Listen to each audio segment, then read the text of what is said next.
जय श्री कृष्ण। हिंदू धर्म में पंचक काल को बहुत ही महत्वपूर्ण समय माना जाता है और यह प्रत्येक माह के 5 दिनों का वह समय होता है जब चंद्रमा अंतिम 5 नक्षत्रों यानी धनिष्ठा, शतभिषा, पूर्व भाद्रपद, उत्तरा भाद्रपद और रेवती से होकर गुजरता है। माना जाता है कि इन दिनों में कुछ कामों जैसे घर की छत डालना, नया पलंग खरीदना या फिर अत्यधिक अत्यशिष्ट करना यदि से बचना चाहिए या खास सावधानी बरतनी चाहिए। लेकिन जीवन की सच्चाई तो यही है कि हर क्षण को समझदारी से जीना बहुत जरूरी होता है।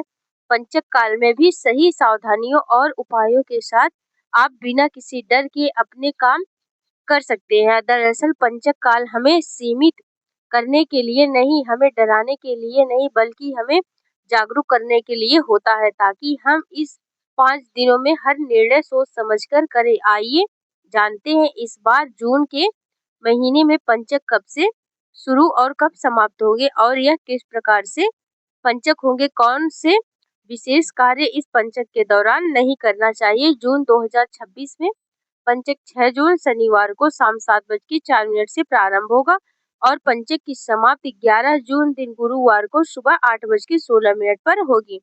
इस बार क्योंकि पंचक शनिवार के दिन से शुरू हो रहा है, इसलिए यह मृत्यु पंचक रहेगा, क्योंकि शनिवार को शुरू होने वाला पंचक मृत्यु पंचक कहलाता है। नाम से ही पता चलता है कि अशुभ दिन से शुरू होने वाला यह पंचक मृत्यु के समान परेशानी देने वाला होता है। तो इन 5 दिनों में किसी भी तरह के जोखिम भरे काम नहीं करने चाहिए और मृत्यु पंचक के प्रभाव से विवाद, चोट, दुर्घटना आदि होने का भय रहता है। शनिवार से शुरू होने वाला पंचक सबसे ज्यादा घातक माना जाता है। अगर मृत्यु पंचक के समय परिवार में किसी मृत्यु हो जाए तो सबसे ज्यादा भय इस पंचक में यह होता है कि उस कुटुंब में 5 और अन्य लोगों की मृत्यु की संभावना होती है।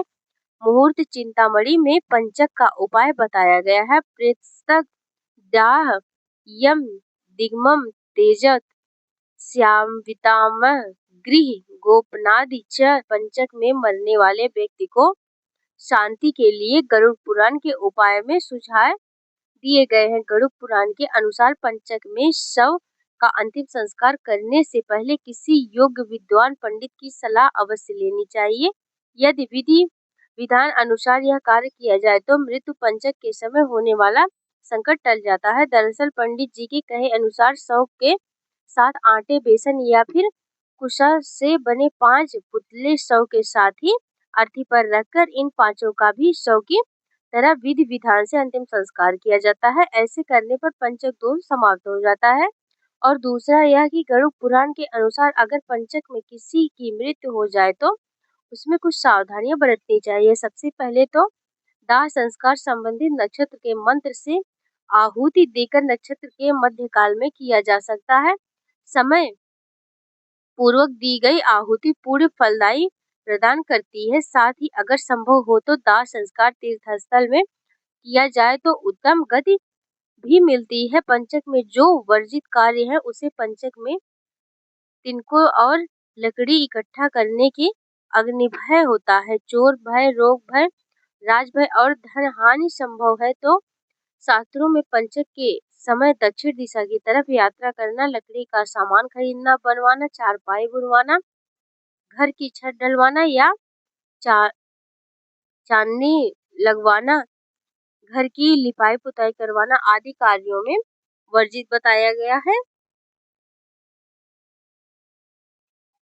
यदि दक्षिण की दिशा में की तरफ यात्रा करना बहुत ज्यादा आवश्यक हो तो हनुमान जी की पूजा करके श्री हनुमान चालीसा का पाठ और फिर शनिदेव की पूजा करके शनिदेव को काले तिल और सरसों के तेल अर्पण करने के बाद आपको यात्रा प्रारंभ करनी चाहिए। ऐसा करने से पंचक दोष दूर होता है। तो यह थी आज की वीडियो।